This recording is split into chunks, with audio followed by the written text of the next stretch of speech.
even walked in the ring, they already had their fucking plan. Oh, well, did you think, Lance, going into the decision that you guys had it? Of course. After the end of the last round, I got up in the ring and I said, hey, we won. But obviously not, huh? Well, his performance, I mean, everybody saw it. He landed the best shots. You can see Crawford's fucking head all over the place. I mean, let me slide by you real quick. No. Let me slide by you real quick. It's just, it bothers me and I'm irritated because we put in so much fucking work. Great game plan, you know, we put in so much fucking work into this, and we feel like we're disrespected, you know, because they don't value our fucking work.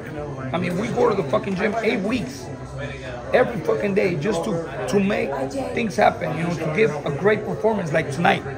Israil, since the beginning, he was frustrating Crawford and throwing the right hand. At times, you caught him with left hooks, and you will see Crawford's head all over the place, right? Okay, Crawford unloaded a couple of, you know, combinations towards the end of the round, but if you really look at it, Crawford was just using his jab, tapping his jab, and he will close the round with like a couple of combinations, and that gave him the rounds. It's bullshit, man. You know what it takes me? When I lose the fight, I accept it. You know, I accept the loss. But when I lose like this, it takes me fucking days to recover. Right now, I'm really mad at the whole fucking system. Joel, is there anything that, if you can go back, you think Madrimov should have done differently, or anything that didn't happen? We know what he should have done different. He should have, you know, done a little more, obviously, because we were not just only fighting Crawford. We were fighting the fucking judges, too.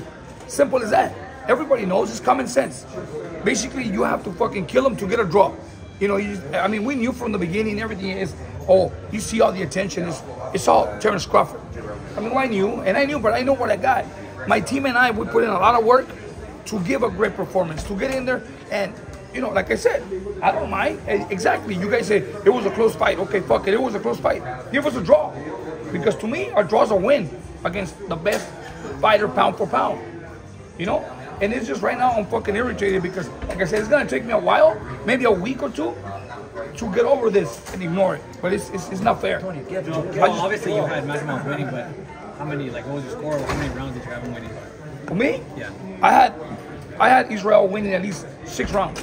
I mean, 7 rounds. At least 7, 8 rounds, because some rounds were like close, and I was watching every time towards the end of the round. I said, okay, we won it. And there was times in which I would tell him, hey, don't let him take the round from you, because he was accumulating punches from the beginning. You know, not a big amount of punches, but he was landing great clean shots.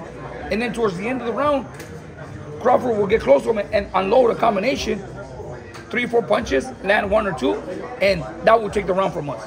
The fight never switched into second gear. Why do you think that is? Because you got 2 smart fighters in there playing chess.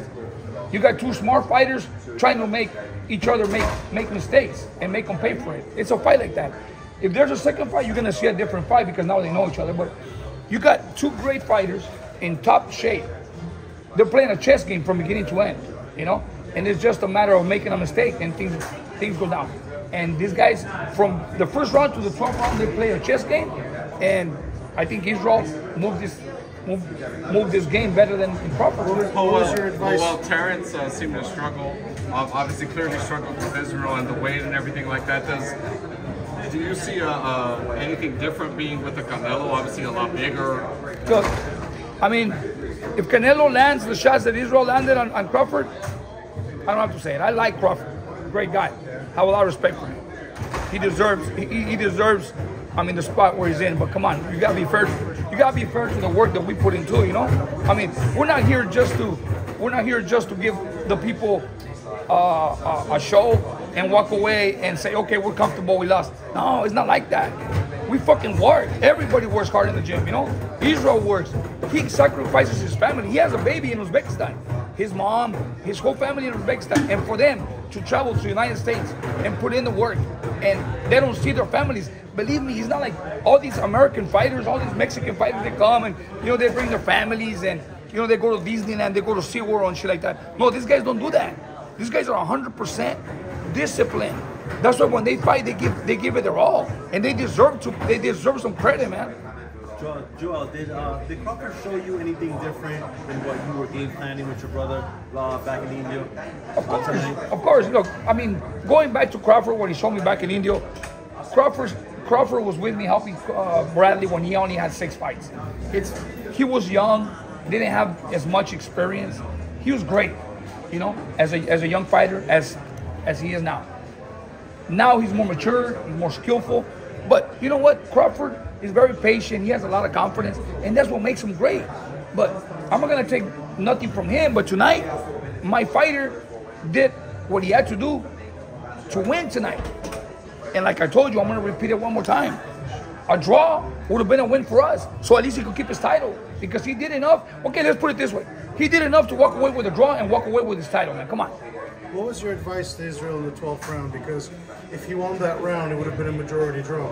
I don't think the 12th round was the definition of the win or lose for the fight.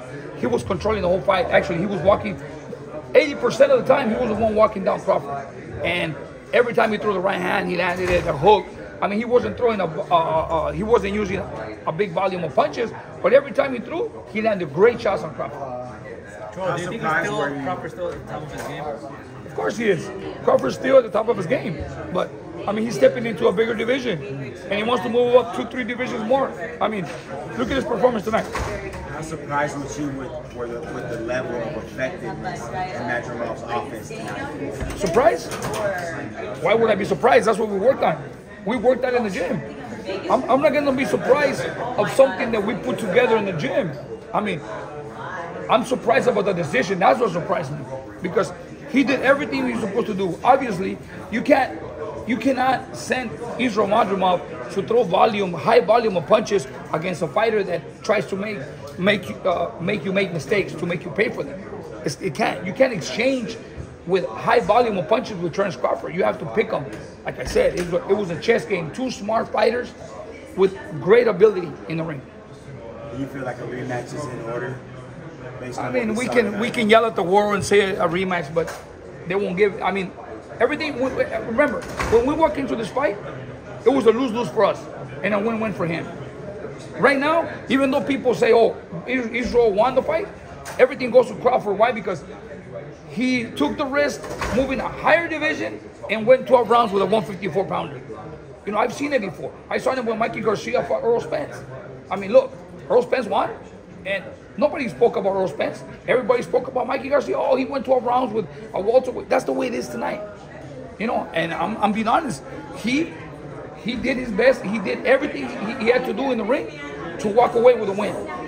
He did it. It sucks. And it affects me and affects my whole team, because we were looking forward to a win tonight. We don't. When me and my team show up to an event, we don't come here just to, you know, take a dive or you know, bring a fighter just to get hurt. Look at our resume. We do put in some work. That's why today I feel disrespected by the fucking system of boxing. I'm out. Let's go.